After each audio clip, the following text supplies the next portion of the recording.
So I'm hanging out with Lexi and Sarah. Sarah and Lexi, together you make up the Earthy Sisters. You are eco-friendly, zero-waste wizards who can educate us on all things eco-friendly, sustainability, and overall just really help us reduce our carbon footprint, which is so, so important right now. I figured we could start off by you guys just talking about what you do and what kind of services you can offer. Thank you for that really nice introduction.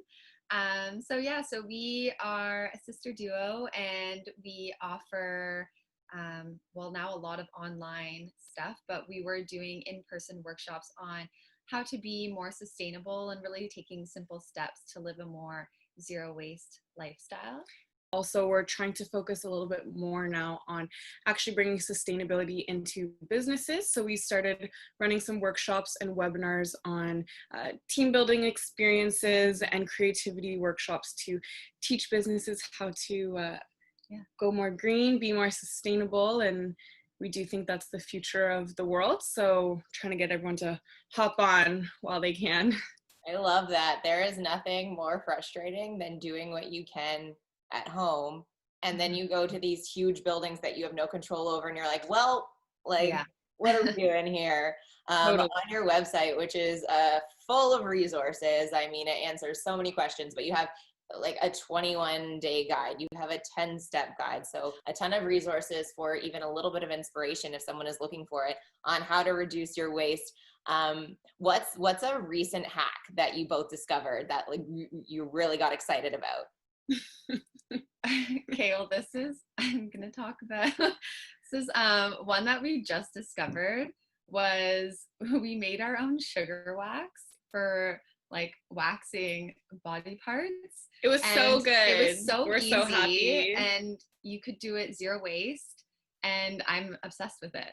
I was so excited it worked. And yeah, that was especially during like quarantine and stuff. I mean, things are starting to open up, but that was something that you couldn't go and get your legs waxed if you wanted. So we just figured that out, and I love it. It's fun. What about you, Lexi? I like a week ago discovered that I could make my own rose water. If anyone listening to this or you have followed me for a long time, I actually don't use anything on my skin, but I also work in a restaurant, and just wearing the mask and being so sweaty on the patio, my skin is just breaking out a little bit more. So I wanted to use something other than water. So I made rose water with roses from my grandmother's garden, and have been using that as a toner on my face. And it's helping a lot, and I'm really happy because I didn't want to have to buy something at the store. And it's expensive. Yeah, it is expensive. And these flowers were gonna go to the garbage anyways once they were dead, so I put them to a new use. I love that. So rose water and sugar wax. Now you just got to make sure you're still doing the stretches and yoga to be able to use the wax on your We try and just focus on really simple and easy things, and sometimes we'll just be doing something and realize like, oh, this could be used in a completely new way, and trying to avoid that waste. And I think that's a big part of sustainability, is finding new ways to put things that might be going to the garbage or to the recycling or to the compost even, and finding a new way to, bring that back into your life and put it to a new use before maybe throwing it away or letting it go. That is honestly one of the most exciting parts about zero waste for me personally, is being like, I have that. That's so simple. And so thank you for sharing all your hot tips. Today on Eco-Friendly Friday Expert Edition, you two are joining me to talk about plant-based and how that can help the environment. So you two are the experts. I'm going to hand it over to you, and take it away. Well, I think it's like when people think about plant-based or going vegan, often the first thought is like the animals, which is a huge part of it, but there also is a massive sustainability side to it as well, an environmental side to being plant-based. There's so much resources that go into the animals to produce meat for us that I think sometimes that gets forgotten. We're so disconnected from our food that we don't really see all of that happening. What part of it is actually damaging? Because I mean, we hear it all the time, and more often we're starting to hear it from, scientists, and our Canadian food guide now recommends getting more protein from plant-based options. So like clearly it's a thing, but we hear it, but we don't know. So what are the damaging parts about avoiding plant-based? Like why do we hear that it's a polluter, but like what's happening? Just in terms of like water, there's so much water that goes into the crops that are needed to feed the animals that are used for food production. We're at a time where there is like water scarcity. We can't be using water like that. We kind of have to start thinking about ways to save water. And I mean, that's one thing that you can do. Even just cutting out beef out of your diet would make a huge difference. And when we're talking about water scarcity too, we're here living in Canada. We're very fortunate. We have access to so much fresh water.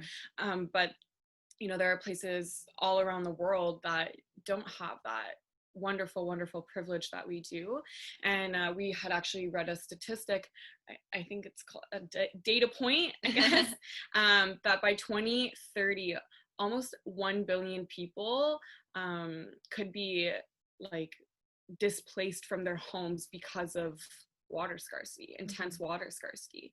And so not only are people not going to have access to water, but then where do these people go, right? We live in such an overpopulated world, and like we have to think about this as like a system, an entire global system, instead of just saying, oh well, I'm here in Canada, we have water here, so it's okay. Because well, if there's someone watching who maybe needs to have it hit close to home, not everyone in Canada has access to clean water. So right. I'm in Waterloo right now, just outside of Elora.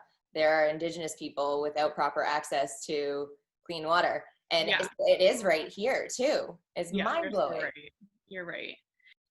There's 83 billion animals that are farmed a year for food. Like that 83 billion. Crazy number. And how much of that goes to waste?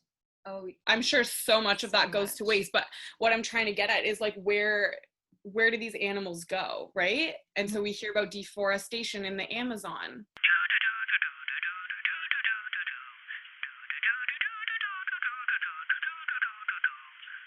Like a lot of that has to do with agriculture. Like we have to put these animals somewhere, so they're now tearing down these beautiful forests to house all these animals that are going to be used for food. And I mean, these, like, the rainforest is so vital to the health and wellness of our planet, right? Right. So, and I also was thinking, like, how are people not talking about this? Like, how is this not more widely known? Or if it is known, like, how are people just sitting back and letting that happen? One thing that has always kind of come across my mind when I think about that exact thing is, like, right now we're in a heat wave, right? And it's annoying, but it's so easy to avoid. Like, we're able to go inside and stay in the air conditioning. But these people who live in the Amazon, where the forests are being cut down and are seeing like very full-on effects of climate change, they're seeing it to a point where it's like, oh my God, we need to do something. Whereas like our effect right now is like a heat wave. So we're like, it's not happening. It's fine. Exactly. And it's just so easy to forget about and ignore. That's at least what I think sometimes. But it's scary when you look at the bigger picture. I tell everyone about this book. I love it. It's by Jane Goodall, and it's called A Harvest for Hope. And basically she just is talking about how we've lost this connection with our food, and kind of her journey and how to kind of get back onto that, and really thinking about where your food is coming from. And it's such a good book. It's one of the best books I've ever read. You should read it. You would love it. I love Jane Goodall. I'm in. Yeah, I love her too. And I feel like it's, to me, I'm like, everyone should read this book. It should be a book that you have to read in high school, because it's an easy read, but it's just so full of great information, and comes from such a positive way of thinking about things too. It's not just all of the negative, because that in itself can be so much. And I think people start to shut down when there's just all this negative energy, and it's overwhelming. It's super overwhelming. So that's a recommendation. I think everyone should read that book. Yeah, you should. You should.